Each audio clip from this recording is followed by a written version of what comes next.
تو یہ پہلے تو کنسپٹ کلیئر کریں، خدا آیا نہیں ہے، خدا ہمیشہ سے ہے، ہم اسے میتھمیٹیکلی ثابت کرتے ہیں۔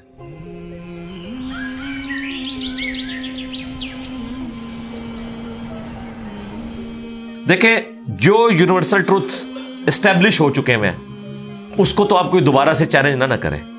یعنی یہ یونیورسل ٹروتھ ہے کہ 2 + 2 = 4، ٹھیک ہے؟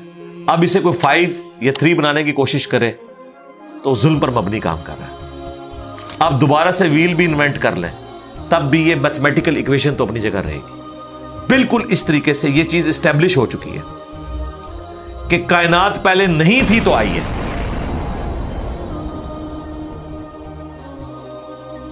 آپ کو پتا ہے کچھ عرصہ یہ نظریہ رہا ہے 17ویں اور 18ویں صدی میں کہ یہ اسٹیڈی اسٹیٹ کائنات ہے، ہمیشہ سے ایسے ہی چل رہی ہے، لیکن یہ اب نظریہ اپنی موت مر گیا۔ ہم جس ایرا میں بیٹھے ہیں نا، یہ نظریہ ختم ہو چکا ہے، آج سے نہیں، بگ بینگ کے بعد سے ہی، جب وہ ہبل نے ٹیلیسکوپ کے ذریعے چیز دیکھی تھی 1920s میں، تو ہبل نے یہ دیکھا کہ کائنات میں جتنے بھی یہ اجرام فلکی ہیں، یعنی آسمان پہ جتنے آپ کو سیارے ستارے نظر آ رہے ہیں نا، ان میں ایک کامن چیز یہ ہے کہ سب ایک دوسرے سے دور جا رہے ہیں۔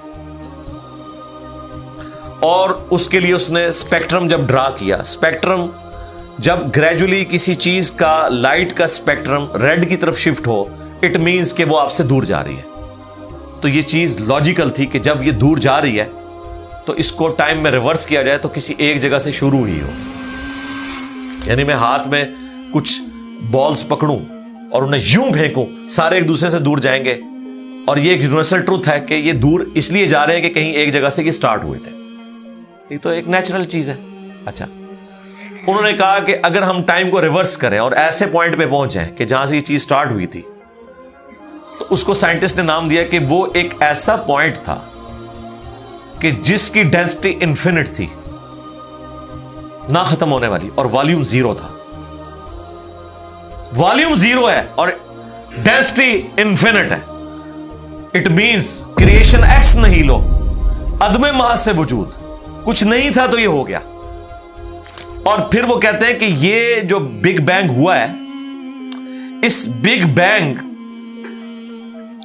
کے بعد اگر 1 سیکنڈ کے ٹریلین حصے کے اندر بھی ذرا سی ڈسٹربنس آتی تو یہ کائنات وجود میں نہیں آ سکتی تھی۔ اور یہ تو صرف وجود میں آنے کی بات ہے، پھر جو billions of fine tunings planet earth کے اوپر موجود ہیں، ہر سیارے کے اعتبار سے ہیں، زمین کا سورج سے فاصلہ، پھر ان کی گریویٹیشنل فورس، ان کی موومنٹ، سپیڈ، یہ تو ایک پوری ایک سمجھ لیں ایک ایسی فیلڈ ہے جس میں انسان جا کے گم ہو جاتا ہے۔ ان ساری چیزوں کو کنسیڈر کر کے اسٹیڈی اسٹیٹ کائنات کی تھیوری تو ہوگی ختم اور بگ بینگ ہوگی اسٹیبلش۔ اب یہ تو ثابت ہو گیا کہ کریشن ایکس نہیں لو ہوئی ہے، یعنی انسان یا کائنات یہ پیدا ہوئے ہیں۔ پرابلم تب تھی آپ کے لیے جب آپ یہ مانتے کہ یہ بھی ہمیشہ سے ہیں، ہمیشہ سے انسان پیدا ہو رہے ہیں اور دوسرا اینڈ کوئی نہیں ہے۔ یہ تو مسئلہ حل کر دیا آپ کا سائنس نے، ان کا نہیں، کریشن تو ہوئی ہے۔ اب اس کا کریٹر ہے یا نہیں ہے، اس کے اوپر وہ آ کے بات کرتے ہیں۔ اب یہ جو فائن ٹیوننگز ہیں، ان کو سمجھنے کے لیے اتنے دماغ کی ضرورت ہے، اتنے برینز کی ضرورت ہے، ڈی این اے کی اسٹرکچر کو سمجھنے کے لیے، اس ہارمونی کو سمجھنے کے لیے، بنانے کے لیے نہیں سرکار، اتنے برینز لگ جائیں۔ آج